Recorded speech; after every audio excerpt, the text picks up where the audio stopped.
ظاہری طور پر چند نئی سرگرمیاں شامل کرنے سے مختلف ہونی چاہیے، بلکہ یہ باطنی طور پر بھی مختلف ہونی چاہیے، اور یہی خدا پر ایمان اور مردہ کاموں سے توبہ کا مطلب ہے۔ اس زندگی کا بنیادی منبع مختلف ہو، اور اس میں پرانے مردہ کاموں سے توبہ شامل ہونی چاہیے جو کہ مردہ کاموں کو بیان کرتا ہے، اور ایک نیا جوش سے بھرپور زندگی بسر کرنے کا طریقہ اپنائیں جو کہ ایمان سے زندہ رہنا ہے۔ اس کا مطلب بنیادی کاموں کو تبدیل کرنا ہے۔ اپنی زندگی سے خدا کی طرف خود پر بھروسہ کرنے کی بجائے ہم خدا اور خدا کے فضل پر بھروسہ کرنا سیکھیں، تو ہمیں خود پر بھروسہ کرنے اور اپنی طاقت میں زندگی گزارنے سے توبہ کرنی ہوگی۔ اس کی بجائے ہمیں زندہ خدا پر بھروسہ کرنا ہوگا اور سیکھنا ہوگا کہ کیسے بھروسہ کریں، خدا کے فضل اور خدا کے روح پر جو کہ اب ہمارے اندر ہے۔ تو پہلے مقام پر آنے کے لیے ہمیں توبہ کرنی ہوگی۔ ان دو تعلیمات سے ہم سیکھتے ہیں کہ ہم کیسے بچائے جا سکتے ہیں۔ ہم مردہ کاموں سے توبہ کرتے اور خدا پر ایمان رکھتے ہیں، جس سے ہم پہلے مقام پر نجات پاتے ہیں۔ ہمیں اپنے کاموں پر بھروسہ کرنا روکنا ہوگا، خود کو بچانا روکنا ہوگا۔ اس کی بجائے ہمیں پورا بھروسہ اور ایمان یسوع مسیح پر رکھنا ہوگا جو اس نے ہمارے لیے صلیب پر کیا، اور ہمیں اس کو خداوند تسلیم کرنا ہوگا۔ مگر یہ دو اصول بھی توبہ اور ایمان یہاں رکتے نہیں، یہ اس تمام مسیحی زندگی کی بنیاد ہے جو ہم بسر کرتے ہیں، جو ہماری زندگی کے بنیادی اصول ہیں۔ کلسیوں 2 باب کی 6 اور 7 آیت۔ بس جس طرح تم نے مسیح یسوع خداوند کو قبول کیا، اسی طرح اس میں چلتے رہو اور اس میں جڑ پکڑتے اور تعمیر ہوتے جاؤ۔ جس طرح تم نے تعلیم پائی، اس طرح ایمان میں مضبوط رہو اور شکر گزاری کیا کرو، یعنی جیسے تم نے توبہ اور ایمان کے وسیلے مسیح یسوع کو قبول کیا، اب تمہیں اس کے مطابق چلنا ہے۔ یعنی ہم اپنے اعمال سے بچائے جانا چاہتے ہیں، مگر ہم اپنے اعمال سے نہیں بلکہ خدا کے فضل پر زندگی گزارتے ہیں۔ جیسے ہم ایمان سے بچائے گئے، فضل سے زندگی گزاریں، یعنی خدا کا روح اور فضل اور طاقت ہمارے اندر کام کرتے ہیں، اور انہیں ہماری زندگی کی بنیاد ہونا چاہیے۔ ہم خدا کے فضل پر بھروسہ کرتے ہیں، اور ہمارا سارا فخر دراصل وہی ہے، نہ کہ خود پر بھروسہ کرنا۔ تو توبہ اور ایمان کی بنیاد نہ صرف ہماری نجات بلکہ روزمرہ مسیحی زندگی پر اثر انداز ہونی چاہیے۔ اس کی وضاحت کے لیے کہ یہ کیسے کام کرتی ہے، ہم خدا کے ساتھ کیسے تعاون کرتے ہیں، ہمیں سمجھنا ہوگا کہ ہمارے اندر کیا ہوتا ہے جب ہم نے انجیل کا جواب دیا اور مسیح کو قبول کیا۔ بائبل بتاتی ہے کہ جب یہ ہوتا ہے تو آپ نئی پیدائش پاتے ہیں، اپنی روح کی نئی پیدائش پاتے ہیں، جو کہ خدا کے فرزندوں کو جاننے کی ضرورت ہے۔ یوحنا پہلے باب میں اسی طرح لکھا ہے، وہ نہ خون سے نہ جسم کی خواہش سے نہ انسان کے ارادے سے بلکہ خدا سے پیدا ہوئے۔ آپ خون سے نہیں، یعنی کسی خاص شہریت سے نہیں، نہ جسم کی خواہش سے۔ آپ خود سے اپنے لیے یہ سب کچھ نہیں کر سکتے، نہ اپنے نیک اعمال سے، یعنی انسان کی اپنی مرضی سے نہیں، نہ کسی کلیسیا سے اور نہ کسی تنظیم سے۔ وہ کہتا ہے بلکہ خدا سے پیدا ہوتے ہیں۔ خدا نے الہی طور پر آپ کے باطن میں یہ کام کیا، تو اس نے یہ تب کیا جب آپ شخصی طور پر اس کے پاس آئے اور اسے خداوند اور نجات دہندہ تسلیم کیا۔ آپ غور کریں، یسوع اس نئی پیدائش سے متعلق یوحنا 3 باب میں کچھ اس طرح سے بیان کرتا ہے۔ وہ نیکودیمس سے کہتا ہے، یسوع نے جواب میں اس سے کہا، میں تجھ سے سچ کہتا ہوں کہ جب تک کوئی نئے سرے سے پیدا نہ ہو، وہ خدا کی بادشاہی کو دیکھ نہیں سکتا۔ نیکودیمس نے اس سے کہا، آدمی جب بوڑھا ہو گیا تو کیوں کر پیدا ہو سکتا ہے؟ کیا وہ دوبارہ اپنی ماں کے پیٹ میں داخل ہو کر پیدا ہو سکتا ہے؟ یسوع نے جواب دیا، میں تجھ سے سچ کہتا ہوں، جب تک کوئی آدمی پانی اور روح سے پیدا نہ ہو، وہ خدا کی بادشاہی میں داخل نہیں ہو سکتا۔ آپ اس آیت پر غور کریں۔ آپ کو دوسری پیدائش کی ضرورت ہے، آپ کی روح کی دوبارہ پیدائش، تاکہ خدا کی بادشاہی میں داخل ہوں۔ پھر وہ کہتا ہے جو جسم سے پیدا ہوا ہے جسم ہے، اور جو روح سے پیدا ہوا ہے روح ہے۔ تعجب نہ کر کہ میں نے تجھ سے کہا کہ تمہیں نئے سرے سے پیدا ہونا ضرور ہے۔ آسمان پر جانے کے لیے آپ کو نئے سرے سے پیدا ہونا ہوگا۔ دیکھیں، یسوع نے کہا آپ کو خدا کی بادشاہی میں داخل ہونے کے لیے نئے سرے سے پیدا ہونا ہوگا۔ پہلی پیدائش کافی نہیں ہے، بھلے آپ یہودی پیدا ہوئے ہوں۔ آپ اس طرح غور کریں، دونوں پیدائشیں مساوی ہیں۔ زمین کے شہری ہونے کے لیے آپ کو زمین پر پیدا ہونا ہوتا ہے، اسی طرح آسمان کے شہری ہونے کے لیے آپ کو خدا کی بادشاہی میں پیدا ہونے کی ضرورت ہے۔ آپ کو آسمانی پیدائش لینی ہوگی، اور صرف خدا آپ کے لیے یہ کر سکتا ہے۔ جیسے آپ کی پہلی پیدائش ہے، اس میں آپ کا کوئی عمل دخل نہیں تھا، یہ آپ کے لیے ہو گیا، ایسا ہی دوسری پیدائش کے ساتھ ہے، اس میں آپ کے اعمال کا کوئی عمل دخل نہیں ہوتا، یہ فضل کے وسیلے ممکن ہو پاتا ہے۔ پہلی پیدائش کے وسیلے آپ اپنے زمینی باپ آدم کی فطرت میراث میں پاتے ہیں، اسی طرح دوسری پیدائش میں آپ اپنے آسمانی خدا باپ کی فطرت میراث میں پاتے ہیں۔ آپ کی پہلی پیدائش آپ کے بدن کی پیدائش تھی، مگر دوسری پیدائش آپ کی روح کی پیدائش ہے، جسے ہم آپ کی روح کی نئی پیدائش کہتے ہیں۔ پھر نیکودیمس نے پوچھا، یہ میرے لیے کس طرح سے ہوگا؟ اور یسوع نے یہ کہتے ہوئے جواب دیا، یہ روح القدس کا کام ہے جو ہوا کی طرح چلتا ہے، جو کہ انتہائی طاقتور ہے، اور یہ آپ کی روح میں چلتا ہے اور آپ کو یہ نیا بنا دیتا ہے۔ پھر وہ اس کی وضاحت کرتا ہے کہ یہ ہوتا کیسے ہے۔ 14ویں آیت میں آپ دیکھیں، اور جس طرح موسیٰ نے سانپ کو بیابان میں اونچے پر چڑھایا، اسی طرح ضرور ہے کہ ابن آدم بھی اونچے پر چڑھایا جائے، تاکہ جو کوئی ایمان لائے اس میں ہمیشہ کی زندگی پائے۔ اور یہ واقعہ گنتی کی کتاب میں موجود ہے، جب سانپ نے اسرائیلیوں کو کاٹا اور وہ مر رہے تھے، اور سانپ گناہ کی تصویر ہے، یہ ہماری تصویر ہے جو گناہ سے ڈسے جانے کے باعث مرتے ہیں اور سزا پاتے ہیں۔ اور اس کا تریاق وہ سانپ تھا جو موسیٰ نے بلی پر لٹکایا، اور یہ پیتل کا ایک سانپ تھا جو کہ عدالت کی ایک تصویر ہے۔ یہ یسوع کی تصویر کو پیش کرتا ہے جو صلیب پر لٹکایا گیا، ہمارے گناہ اپنے اوپر لے لیے اور ہمارے گناہ یسوع پر لاد دیے گئے۔ جو اس سانپ کی طرف دیکھتا تھا اس کے گناہ صلیب پر لٹکائے جاتے تھے اور وہ زندہ رہتا تھا۔ تو وہ کہتا ہے یسوع اس طرح صلیب پر لٹکایا گیا، اور جو اسے دیکھتے ہیں وہ ان کے گناہوں کو صلیب پر لے جاتا ہے، وہ ایمان کی نظر سے دیکھتے ہیں اور زندہ رہتے ہیں۔ اور پھر لکھا ہے، کیونکہ خدا نے دنیا سے ایسی محبت رکھی، یعنی خدا نے اس طرح دنیا سے محبت رکھی کہ اس نے اپنا اکلوتا بیٹا بخش دیا، تاکہ وہ ہمارے لیے صلیب پر اپنی جان دے، تاکہ جو کوئی اس پر ایمان لائے، جو اس پر بھروسہ کرے، ہلاک نہ ہو بلکہ ہمیشہ کی زندگی پائے۔ یعنی وہ کہتا ہے اگر آپ یسوع پر ایمان لاتے ہیں جو کہ خدا کا بیٹا ہے، اور دیکھتے ہیں کہ آپ کے گناہ کے لیے اس نے صلیب پر جان دی، آپ اس پر بھروسہ کرتے ہیں، اسے قبول کرتے ہیں، پھر آپ ابدی زندگی حاصل کرتے ہیں۔ پاک روح آپ کی روح میں آتا ہے اور آپ کو نئی پیدائش والی روح بناتا ہے، وہ آپ کو ایک نیا مخلوق بناتا ہے۔ تو یہ سمجھنے کے لیے کہ نئی پیدائش میں کیا ہوتا ہے، ہمیں سمجھنا ہوگا کہ خدا نے کیسے ہمیں روح، جان اور جسم بنایا۔ خدا نے ہمیں تثلیث میں بنایا، خدا کی شبیہ پر، جو کہ خدا ثالوث ہے۔ اور ہم یہ آدم کی تخلیق میں دیکھتے ہیں۔ پیدائش 2:7 میں مرقوم ہے، اور خدا نے زمین کی مٹی سے انسان کو بنایا جو کہ اس کا جسم ہے، اور اس کے نتنوں میں زندگی کا دم پھونکا جو کہ دراصل روح ہے۔ تو انسان جیتی جان ہوا جو کہ جان ہے۔ تو آدم روح اور جسم کا ملاپ ہے، اور اس ملاپ میں وہ جیتی جان ہوا۔ تو اس کا مطلب یہ ہے کہ انسان کا اعلیٰ ترین حصہ، انسان کا جوہر اس کی روح ہوتی ہے، جو کہ خدا کے دم سے وجود میں آئی، اور روح وہ حصہ ہے جو براہ راست خدا سے منسلک ہے۔ اور پھر جان میں شخصیت ہے، عقل، مرضی اور جذبات، اور روح اعلیٰ ترین چیز ہے جو اپنا اظہار کرتی ہے جان کے ذریعے اور پھر بدن کے ذریعے سے۔ جان میں عقل، مرضی اور جذبات ہیں جو بدن کے ذریعے سے اپنا اظہار کرتے ہیں۔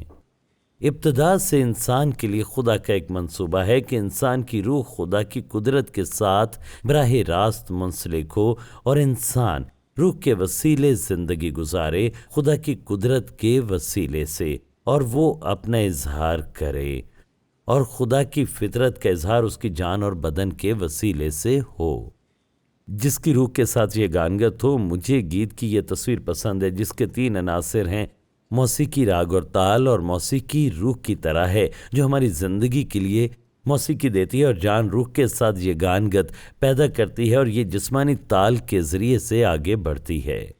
مگر دیکھیں انسان کے گناہ کرنے سے کیا ہوا، وہ روحانی طور پر مر گیا، اور یہ پیدائش 2 باب میں خدا ہمیں بتاتا ہے، اگر تم نے میرے خلاف گناہ کیا، اگر اس درخت کا پھل کھایا، یعنی نیکی اور بدی کی پہچان کے درخت کا پھل، جس روز تو نے اس میں سے کھایا تو مرا۔ آدم فوراً روحانی طور پر مر گیا، جس کا نتیجہ اس کی جسمانی موت کی صورت میں نکلا، کیونکہ اب وہ خدا کی زندگی سے الگ ہو گیا تھا۔ تو آدم نے اپنا خدا خود بننے کا انتخاب کیا، اور اس کا نتیجہ کیا نکلا کہ وہ روحانی طور پر الگ ہو گیا، اور وہ روحانی طور پر مر گیا، اور گناہ کی فطرت اس کے بدن میں داخل ہو گئی۔ اس لیے ہمارے بدن اب مرتے ہیں، کیونکہ بدن میں گناہ کی فطرت ہے، اور بدن میں گناہ کی فطرت اس کی جان کے خدا پر بنا انحصار کے کام کرنے کا وسیلہ بنی۔ یہ اس کا اپنا انتخاب تھا۔ اسے ہم خود انحصاری کی زندگی کہتے ہیں، جس کا انحصار خدا پر نہ ہو، اور انسان روح میں زندگی بسر کرنے کی بجائے اپنی جان میں زندگی بسر کرنے لگا، اپنے ذہن کے باطل پن اور تاریکی میں، اپنے خیالات اور اپنے جذبات میں، جو کہ دراصل گناہ کی فطرت کے ماتحت ہے، اپنی روح میں زندگی بسر کرنے کی بجائے جس سے خدا کی قوت حاصل ہو۔ اب وہ خدا کی زندگی اور برکت سے الگ ہو گیا، اور وہ گناہ اور لعنت اور موت کے زیر اثر آ گیا، اور اگر یسوع کے وسیلے سے نجات نہ آتی تو وہ جہنم کی ابدی موت کا حقدار ٹھہر جاتا۔ تو اب ہوتا یہ ہے کہ روح کی خوبصورت موسیقی کھو جاتی ہے، اور جان غالب آ جاتی ہے، اور یہ وہ ہے جو نہیں ہونا چاہیے تھا۔ انسان خود سے جینے لگتا ہے، اور جان اسے محدود کرتی ہے جو روح کرنے کے قابل ہوتی ہے، اور اس نے ایک بے ترتیب آواز کو تخلیق کیا۔ اس لیے جب ہم خود سے سب کچھ کرنے کی کوشش کرتے ہیں تو پریشانی اور دباؤ محسوس کرتے ہیں۔ بائبل انہیں مردہ کام کہتی ہے۔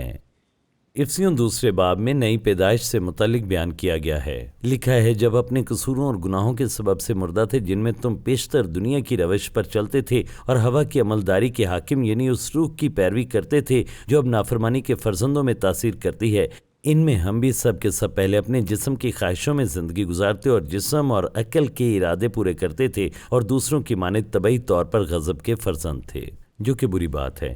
مگر خدا کی تعریفوں کے یسوع ہمیں ہمارے گناہوں سے بچانے آیا اور ہماری نئی پیدائش ممکن بنائی۔ تو اگر ہم اسے قبول کرتے ہیں، اس کی زندہ ہوئی زندگی کا اطلاق ہماری روح پر ہوتا ہے، اور وہ ہمیں خدا میں زندہ کرتا ہے، اور موسیقی بحال ہوتی ہے۔ پھر نئی پیدائش کو افسیوں 2 باب میں بیان کیا گیا ہے۔ مگر خدا نے اپنے رحم کی دولت سے اس بڑی محبت کے سبب سے جو اس نے ہم سے کی، جب قصوروں کے سبب سے مردہ ہی تھے تو ہم کو مسیح کے ساتھ زندہ کیا۔ تم کو فضل ہی سے نجات ملی۔ تو اس نے ہماری روح میں 3 کام کیے۔ پہلی بات، ہماری روح مردہ تھی اور اس نے اسے زندہ کیا اپنے زندہ ہونے کے وسیلے سے۔ دوسری بات، اور مسیح یسوع میں شامل کر کے اس کے ساتھ جلایا۔ روح شکست خوردہ تھی اور گناہ کے اختیار میں تھی، مگر اب اسے بلند کیا، اب وہ اختیار والوں اور حکومتوں سے ماورا ہو جاتی ہے۔ اس نے شکست کو فتح میں بدل دیا، اور پھر وہ کہتا ہے اس نے ہمیں آسمانی مقاموں میں اس کے ساتھ بٹھایا۔ تو ہماری روح تاریکی کے اختیار میں تھی، مگر اب یسوع کے ساتھ وہ تخت پر بیٹھی ہے۔ اسے اب دشمن کی طاقتوں پر مکمل اختیار اور غلبہ حاصل ہے۔ خدا کی تمجید ہو، خدا کی تعریف ہو۔ تو خدا کی زندگی کی فتح اور اختیار ہماری روح کا حصہ بن گیا نئی پیدائش کے وسیلے۔ پھر وہ یہ کہنے سے اس کا خلاصہ کرتا ہے، اس کے فضل سے، خدا کی قدرت سے آپ بچائے گئے۔ اور پھر یہ خدا کی نعمت ہے، کوئی شخص اپنے اعمال کی وجہ سے نہیں بچایا گیا، خدا کی تمجید ہو۔ اور اس کے نتیجے میں ہماری روح اب خدا کا شاہکار بن گئی، جو ہماری زندگی کے لیے خوبصورت موسیقی تخلیق کر سکے، ہماری زندگی میں نیک اعمال کو جنم دے، اور یہ ہم خدا کی قدرت سے کرنے کے قابل ہوتے ہیں۔ 10ویں آیت میں مرقوم ہے، کیونکہ ہم اسی کی کاریگری ہیں اور مسیح یسوع میں ان نیک اعمال کے واسطے مخلوق ہوئے جن کو خدا نے پہلے سے ہمارے کرنے کے لیے تیار کیا تھا۔ اب یہ نئی پیدائش عہد عتیق میں دستیاب نہیں تھی، لیکن اس کی پیشن گوئی حزقیل 36ویں باب میں کی گئی تھی۔ لکھا ہے، اور میں تم کو نیا دل بخشوں گا اور نئی روح تمہارے باطن میں ڈالوں گا، اور تمہارے جسم سے سنگین دل کو نکال ڈالوں گا اور گوشتین دل تم کو عنایت کروں گا، اور میں اپنی روح تمہارے باطن میں ڈالوں گا اور تم سے اپنے آئین کی پیروی کراؤں گا، اور تم میرے احکام پر عمل کرو گے اور ان کو بجا لاؤ گے۔ تو وہ کہتا ہے، میں اپنی روح تم میں ڈالوں گا، تب نہ صرف تم نئی روح پاؤ گے بلکہ خدا کا پاک روح ہمارے اندر سکونت کرتا ہے۔ ہم پاک روح کی ہیکل ہیں، ہماری روح پھر سے خدا کے روح کے ساتھ منسلک ہو گئی ہے، اور اب خدا کی زندگی ہمارے اندر ہے۔ خدا کا فضل ہمارے لیے موجود ہے جو زندگی کا منبع ہے، تو باطنی طور پر ہم نئے شخص بن گئے۔ بائبل فرماتی ہے، اگر کوئی مسیح میں ہے تو وہ نیا مخلوق ہے، پرانی چیزیں جاتی رہیں، یعنی پرانی روح جاتی رہی، دیکھو وہ نئی ہو گئیں، اور سب چیزیں خدا کی طرف سے ہیں۔ تو پھر ہمارے اندر خدا کی محبت کرنے والی فطرت ہے، اور یوحنا 4 باب میں یوں بیان کیا گیا ہے، جو کوئی اس پانی میں سے پیتا ہے وہ پھر پیاسا ہوگا، مگر جو کوئی اس پانی میں سے پیے گا جو میں اسے دوں گا وہ ابد تک پیاسا نہ ہوگا، بلکہ جو پانی میں اسے دوں گا وہ اس میں ایک چشمہ بن جائے گا جو ہمیشہ کی زندگی کے لیے جاری رہے گا۔ آپ کی روح میں ابدی زندگی ہے، اور یوحنا 7 میں وہ فرماتا ہے، اس کے اندر زندگی کے پانی کی ندیاں جاری ہو جائیں گی۔ خدا کی تعریف ہو، وہ پاک روح سے متعلق بات کرتا ہے۔ پاک روح آپ کے اندر رہتا ہے اور آپ میں سے زندگی کے پانی کے طور پر بہتا ہے۔ اور پھر دیکھیں، رومیو 5:5 میں مرقوم ہے، روح القدس جو ہم کو بخشا گیا اس کے وسیلے سے خدا کی محبت ہمارے دلوں میں ڈالی گئی ہے۔ تو اب ہمارے دلوں میں سے یہ خوبصورت موسیقی، یہ طاقت، یہ فضل جاری ہوتے ہیں، اور پاک روح کے وسیلے اس کی محبت، یعنی اگر آپ نئے سرے سے پیدا ہوتے ہیں تو اب آپ میں وہ صلاحیت موجود ہے جو پہلے نہیں تھی۔ آپ محبت بھرے، خدا کے محبت بھرے فرزند ہیں، اور اب ہم اس محبت کا اظہار کرنا شروع کرتے ہیں۔ گلتیوں میں اس طرح مرقوم ہے، روح کا پھل جو کہ روح سے آتا ہے، یعنی محبت، خوشی، اطمینان، تحمل، مہربانی، بھلائی، وفاداری، شرافت اور برداشت۔ تو اب ہم خدا کی قدرت میں نئے آدمی کی زندگی جیتے ہیں۔ لکھا ہے، اور نئی انسانیت کو پہنو جو خدا کے مطابق سچائی کی راست بازی اور پاکیزگی میں پیدا کی گئی ہے۔ آپ کی روح خدا کے سامنے پاک ہے، اور یہ زندہ رہنے کی صلاحیت میں راست بازی ہے، اور اب ہم نئے شخص کی زندگی بسر کرتے ہیں۔ اور جب ہم ایسا کرتے ہیں تو کہہ سکتے ہیں، مسیح یسوع میں سب کچھ کر سکتا ہوں۔ گلتیوں میں مرقوم ہے، میں مسیح کے ساتھ مصلوب ہوا ہوں، اور اب میں زندہ نہ رہا بلکہ مسیح مجھ میں زندہ ہے، اور میں جو اب جسم میں زندگی گزارتا ہوں تو خدا کے بیٹے پر ایمان لانے سے گزارتا ہوں، جس نے مجھ سے محبت رکھی اور اپنے آپ کو میرے لیے موت کے حوالے کر دیا۔ یہ بالکل نئی زندگی ہے۔ اب میں اپنی جان میں زندگی بسر نہیں کرتا بلکہ ہم پاک روح کی طاقت میں زندگی بسر کرتے ہیں۔ وہ ہماری عقل کو روشن کرے گا، وہ ہماری مرضی کو قوت دے گا اور ہمارے جذبات کو تازہ کرے گا، ہماری جان متحرک ہوگی۔ ہم باطنی طور پر جانیں گے کہ حقیقت میں ہم کون ہیں۔ تو ہمیں اپنے مردہ کاموں سے توبہ کرنی ہے۔ بائبل کہتی ہے، روح زندگی دیتی ہے، بدن کچھ نہیں دیتا۔ لکھا ہے، روح کے موافق چلو تو جسم کی خواہش کو ہرگز پورا نہ کرو گے۔ اور اسی لیے زندگی کے لیے خدا ہمیں بلاتا ہے، اور اسی لیے یسوع نے فرمایا، اگر کوئی میرے پیچھے آنا چاہے تو اپنی خودی کا انکار کرے اور اپنی صلیب اٹھائے اور میرے پیچھے ہو لے۔ یاد کریں، اس نے کہا، اگر کوئی میرے پیچھے آنا چاہے تو اپنی خودی کا انکار کرے اور اپنی صلیب اٹھائے۔ یہ دراصل اس کی قربانی کا مقام ہے، یعنی ہمیں خود انحصار زندگی کو ختم کرنا ہے۔ وہ کہتا ہے، اپنی صلیب اٹھاؤ اور میرے پیچھے ہو لو، کیونکہ جو کوئی اپنی جان بچانا چاہے اسے کھوئے گا، اور جو کوئی میری خاطر اپنی جان کھوئے گا اسے پائے گا۔ تو خدا ہماری حقیقی انفرادیت کو بحال کرتا ہے، جو خدا ہمیں بنانا چاہتا ہے زندگی گزارنے کے۔ میں آپ کو بتاتا ہوں کہ یہاں 2 طریقے ہیں۔ ایک شریعت کے تحت اپنی زندگی گزارنے کی کوشش کرنا اور قوانین پر چلنا ہے، جان کے لیے جینا، یا ہم فضل کے تحت زندگی